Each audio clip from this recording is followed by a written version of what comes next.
তো hello' friends, আশা কৰিছোঁ আপোনালোক সকলোৱে ভালে আছে। তো ফাইনেলি আকৌ নতুনকৈ বহুত চাকৰি মুকলি কৰা হ'ল FCIত।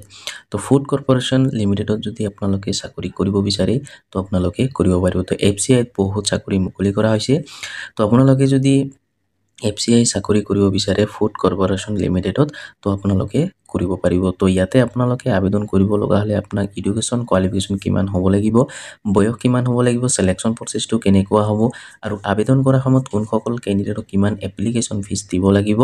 তো আজিৰ এইটো ভিডিঅ'ত মই আপোনালোকক এইটোতে জনাই দিম। তো ভিডিঅ'টো অলপো স্কিপ নকৰাকৈ প্ৰথমৰ পৰা শেষলৈ চাই থাকিব। আৰু যদি মোৰ চেনেলত নতুন হৈ আছে তেনেহ'লে প্লিজ চেনেলটো ছাবস্ক্ৰাইব কৰিব আৰু কাষত থকা বেল আইকনটো অন কৰি দিব।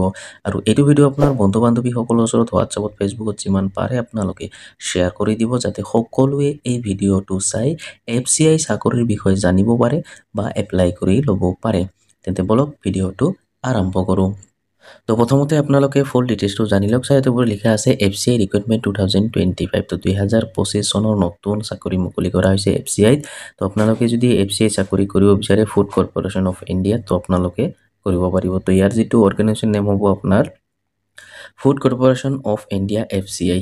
তো কেটাগৰী চাইজ আপোনালোকে 1, 2, 3, 4 লৈকে ইয়াতে দিয়া হৈছে। আৰু ইয়াতে বহুত কেইটা বিভাগত কিন্তু ইয়াতে পষ্ট মুকলি কৰা হৈছে। মেনেজাৰত পষ্ট মুকলি কৰা হৈছে, জুনিয়ৰ ইঞ্জিনিয়াৰত পষ্ট মুকলি কৰা হৈছে, ষ্টেনো গ্ৰেড 2ত পষ্ট মুকলি কৰা হৈছে, এছিষ্টেণ্ট গ্ৰেড 2ত পষ্ট মুকলি কৰা হৈছে, টাইপিষ্টত পষ্ট মুকলি কৰা হৈছে, AJ3ত পষ্ট মুকলি কৰা হৈছে, ফুড ছেফটি অফিচাৰত পষ্ট মুকলি কৰা হৈছে, ফুড এছিষ্টেণ্টত পষ্ট মুকলি কৰা হৈছে, কম্পিউটাৰ অপাৰেটৰত পষ্ট মুকলি কৰা হৈছে, ফুড ইনস্পেক্টৰত পষ্ট মুকলি কৰা হৈছে, কালাৰত পষ্ট মুকলি কৰা হৈছে, হেল্পাৰত পষ্ট মুকলি কৰা হৈছে, পিয়নত পষ্ট মুকলি কৰা হৈছে, তাৰপিছত ৱাচমেনতো ইয়াতে পষ্ট মুকলি কৰা হৈছে। তো বহুত কেইটা বিভাগত ইয়াতে চাকৰি মুকলি কৰা হৈছে। তো ইয়াতে আপোনালোকে সকলোৱে আবেদন কৰিব পাৰিব। আৰু টোটেল পষ্ট মুকলি কৰা হৈছে আপোনালোকে 36,566 পষ্ট।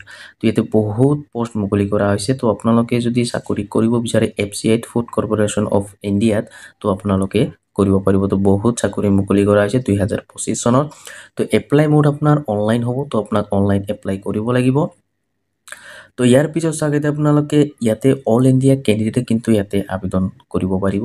ল'ৰা ছোৱালী দুটাই ইয়াতে আবেদন কৰিব পাৰিব, মেল ফিমেল দুটাই ইয়াতে আবেদন কৰিব পাৰিব, সকলো ষ্টেটৰ পৰা, সকলো ডিষ্ট্ৰিক্টৰ পৰা। তো আপোনালোকে নিশ্চয় গম পালে। তো আপোনালোকে যদি চাকৰি কৰিব বিচাৰে FCIত তো আপোনালোকে কৰিব পাৰিব। তো ইয়াৰ পিছত চাগে আপোনালোকে চেলাৰী চাগে আপোনালোকে 28,000ৰ পৰা লৈ 71,100 লৈকে পাৰ মান্থ চেলাৰী আপোনালোকে লাভ কৰিব। তো চেলাৰী কিন্তু আপোনালোকে ইয়াতে যথেষ্ট লাভ কৰিব, আপোনাক কোনো টেনশ্যন কৰিব নালাগে। তো 28,000ৰ পৰা লৈ 71,000 লৈকে পাৰ মান্থ চেলাৰী লাভ কৰিব। তো ইয়াতে FCI চাকৰি কৰিব লগা হ'লে আপোনাক ফুড কৰ্পৰেশ্যন অফ ইণ্ডিয়া চাকৰি কৰিব লগা হ'লে আপোনাক বয়স কিমান হ'ব লাগিব।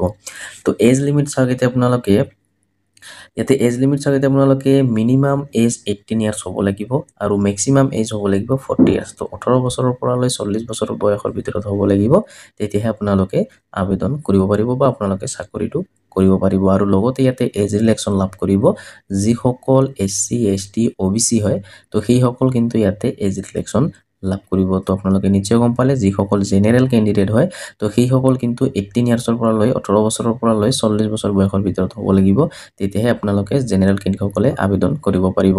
তো আপোনালোকে নিশ্চয় গম পালে। তো ইয়াৰ পিছত চাগে আপোনালোকে চিলেকশ্যন প্ৰচেছ চাগে আপোনালোকে তো চিলেকশ্যন প্ৰচেছ চাগে আপোনালোকে ৰিটাৰ্ণ এক্সাম CBT এক্সাম হ'ব, ডকুমেণ্ট ভেৰিফিকেশ্যন হ'ব, দুটাই ইয়াতে চিলেকশ্যন প্ৰচেছ হ'ব। তো যিটো আপোনাৰ ৰিটাৰ্ণ এক্সাম CBT যিটো আপোনাৰ এক্সাম ৰিটাৰ্ণ এক্সাম যিটো এইটো আপোনাৰ পেটাৰ্ণটো কেনেকুৱা হ'ব, কি ছাবজেক্ট আহিব, কোনটো ছাবজেক্টত কিমান মাৰ্ক হ'ব, কিমান কুৱেশ্যন হ'ব, কিমান সময়ত আপোনাক দিয়া হ'ব এক্সামটোৰ, তো মই আপোনাক জনাই দি আছোঁ। চাগে আপোনালোকে এক্সাম পেটাৰ্ণ চাগে আপোনালোকে ইয়াতে আপোনালোকে ইংলিছ লেংগুৱেজৰ চাগে আপোনালোকে 25 কুৱেশ্যন হ'ব, 25 মাৰ্ক হ'ব আৰু সময় আপোনাৰ 15 মিনিট। তাৰপিছত ৰিজনিং এবিলিটি চাগে আপোনালোকে 25 কুৱেশ্যন হ'ব, 25 মাৰ্ক হ'ব, আপোনাৰ সময় যিটো আছে সেইটো আপোনাৰ 15 মিনিট হ'ব। তাৰপিছত আপোনালোকে নমাৰিকেল এপ্টিটিউডত চাগে আপোনালোকে 25 কুৱেশ্যন হ'ব, 25 মাৰ্ক হ'ব, সময় আপোনাৰ 15 মিনিট হ'ব। জেনেৰেল ষ্টাডিজ চাগে আপোনালোকে 25 কুৱেশ্যন হ'ব, 25 মাৰ্ক হ'ব, যিটো আপোনাৰ সময় সেইটো আপোনাৰ 15 মিনিট হ'ব। তো টোটেল আপোনাৰ 100 কুৱেশ্যনৰ এক্সাম হ'ব, 100 আপোনাৰ মাৰ্কৰ ইয়াতে এক্সাম হ'ব আৰু সময় আপোনাৰ টোটেল 60 মিনিট। তো 60 মিনিটৰ আপোনাৰ এক্সামটো হ'ব যেটো আপোনাৰ কুৱেশ্যন 100ৰ হ'ব আৰু মাৰ্কটো আপোনাৰ 100ৰ হ'ব তো আপোনালোকে নিশ্চয় গম পালে যেটো আপোনাৰ এক্সাম হ'ব এই এক্সামৰ কি সাবজেক্ট আহিব ইয়াতে আপোনাক দিয়া হৈছে তো সেই হিচাপে আপোনালোকে ইয়াতে ৰেডি হৈ থাকিব আপোনালোকে আবেদন যেতিয়া কৰিব তেতিয়া আপোনাক এক্সাম দিব লাগিব তো সেই হিচাপে আপোনালোকে ভালকে আপোনাৰ ষ্টাডি কৰি আপোনালোকে এক্সাম দিব পাৰিব তো আপোনালোকে নিশ্চয় গম পালে তো এতিয়া আপোনালোকে এই চাকৰিটো কৰিব লগা হলে আপোনাক এডুকেশ্যন কোৱালিফিকেশ্যন কিমান হ'ব লাগিব তো এডুকেশ্যন কোৱালিফিকেশ্যন চাগিতে আপোনালোকে 10 পাছৰ পৰা লয় তো আপোনালোকে 10 পাছৰ পৰা লৈ হাই সেকেন্ডাৰী গ্ৰেজুৱেট সকলোৱে কিন্তু আবেদন কৰিব পাৰিব লগতে ইয়াতে 8 পাছ কৰা কিনি সকলো কিন্তু ইয়াতে আবেদন কৰিব পাৰিব কাৰণ ইয়াতে পিয়নৰো চাকৰি আছে ওয়াচমেনৰো ইয়াতে কিন্তু চাকৰি আছে তো সেই কাৰণে আপোনালোকে ইয়াতে 8 পাছটো দিয়া হোৱা নাই ডাইৰেক্ট আপোনাৰ 10 পাছৰ পৰা দিছে ইয়াতে কিন্তু আপোনালোকে 8 পাছ কৰিলেও আপোনালোকে কিন্তু আবেদন কৰিব পাৰিব তো 8 পাছৰ পৰা লৈ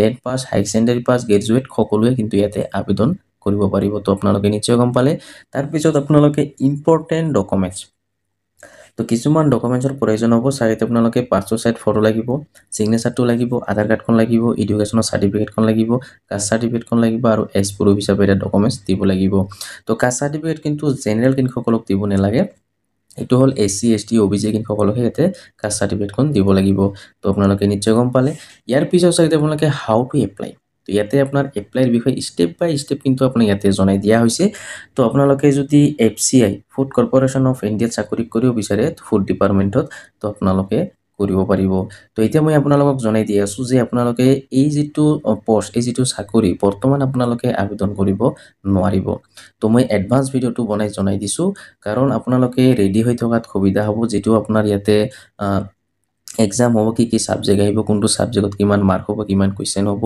তো হেতু আপোনালোকে ভালকে ফলো কৰিব হেতু আপোনালোকে ভালকে জানি ল'ব যেতিয়া এক্সাম দিব লাগিব তেতিয়া কিন্তু এইবোৰ আপোনাৰ আহি যাব আপোনালোকে ভালকে ষ্টাডি কৰি আপোনালোকে এক্সামটো দিব পাৰিব তো সেই কাৰণে মই ভিডিওটো এডভান্স বনাই দিছো কাৰণ শৰ্ট নোটিফিকেশনত আহি গৈছে তো এতিয়ালৈকে কিন্তু ফুল নোটিফিকেশনটো অহা নাই তো যেতিয়া ফুল নোটিফিকেশন আহিব যেতিয়া আবেদন আৰম্ভ হ'ব তো ভিডিও বনাই মই আপোনালোকক জনাই দিম তো আপোনালোকে যদি এতিয়ালৈকে মোৰ চেনেলটো সাবস্ক্ৰাইব কৰা নাই তো সোনকালে মোৰ চেনেলটো সাবস্ক্ৰাইব কৰি কাষত থকা বেল আইকনটো অন কৰি দিব কাৰণ যেতিয়া ভিডিওটো আপলোড কৰিম সবৰ প্ৰথম চাব পাৰিব সবৰ প্ৰথম আপোনালোকে এপ্লাই কৰি ল'ব পাৰিব তো আপোনালোকে নিশ্চয় গম পালে বৰ্তমান আপোনালোকে আবেদন কৰিব নোৱাৰিব তো সেই কাৰণে মই আপোনাক এডভান্স ভিডিওটো বনাই জনাই দিছো যে আপোনালোকে যদি এফসিএ ফুড ডিপাৰ্টমেন্টৰ চাকৰি কৰিব বিচাৰে তো আপোনালোকে কৰিব পাৰিব কি সাবজেক্ট আহিব কিমান কোৱেশ্চন আহিব কিমান মাৰ্ক আহিব কিমান সময় হ'ব কি আপোনাৰ এলিজিবিলিটি ক্ৰাইটেৰিয়া হ'ব লাগিব আপোনাৰ বয়স কিমান হ'ব লাগিব তো সেইটো মই আপোনালোকক এডভান্স জনাই দিছো কাৰণ আপোনালোকে যদি চাকৰি কৰিব বিচাৰে যদি আপোনাৰ এইবোৰ আপোনাৰ যোগ্যতা আছে তো আপোনালোকে আবেদন কৰিব পাৰিব তো আপোনালোকে নিশ্চয় গম পালে আৰু যদি কিবা বুজি পোৱা নাই